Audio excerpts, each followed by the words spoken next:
মংলার সুন্দরবন ইউনিয়নের পাখামারি খালের উপর একটি সেতু, দুই পাশে নেই কোনো সংযোগ সড়ক। নির্মাণের 2 বছর পরও সংযোগ সড়ক না থাকায় অকেজো হয়ে পড়েছে প্রায় 5 কোটি টাকা ব্যয়ে নির্মিত সেতুটি, আর এতে দুর্ভোগে পড়েছে অন্তত 10 গ্রামের মানুষ।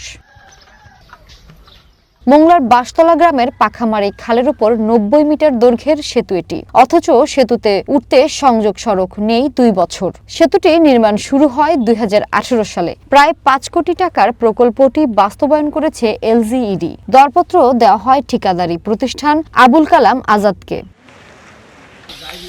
2019 সালে হস্তান্তরের কথা থাকলেও সেতুটি হস্তান্তর করা হয় 2023 সালে। কিন্তু সেতুটিতে ওঠার জন্য নেই কোনো সংযোগ সড়ক, তাই দুর্ভোগ বেড়েছে স্থানীয়দের। কারণ দুই পাশে সংযোগ সড়ক না থাকায় সেতুতে উঠতে হয় আলাদা বাঁশের সিঁড়ি বেয়ে। এতে প্রায় ঘটছে দুর্ঘটনা। পাওয়ার দিয়ে নিজেরা করা হয়েছে, এদের কয়েকজনের হাত পাও ভাঙিছে পড়েছে। ব্রিজের ও মাথাও যে সমস্যা, এই মাথাও একই সমস্যা। এখন এই সোলফ না হলে তো এই জায়গাতে লোকজন পারাতে খুব কষ্ট। আপনার তো ওইটা কমপ্লিট হয়েছে, এটা হয় না, আমরাও তো সমস্যার ভিতরে আছি।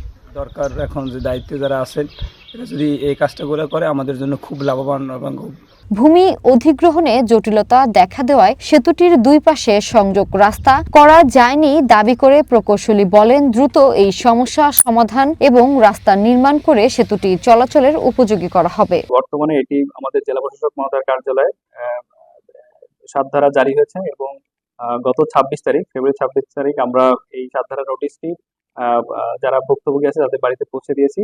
এখন যত দ্রুত সম্ভব ভুক্তভোগীর জরিমানা দেওয়া সাপেক্ষে আমরা কাজটি আবার শুরু করতে পারবো। 2023 সালে বাঁশতলা গ্রামের পাখামারি নদীর ওপর সেতুটি নির্মাণ করা হয়েছিল। এলাকাবাসীর চাওয়া জটিলতা কাটিয়ে দ্রুত হবে সংযোগ সড়ক, অবসান হবে ভোগান্তির। ভূমি সারথী, ওয়ান ন্যাশনাল ডেস্ক।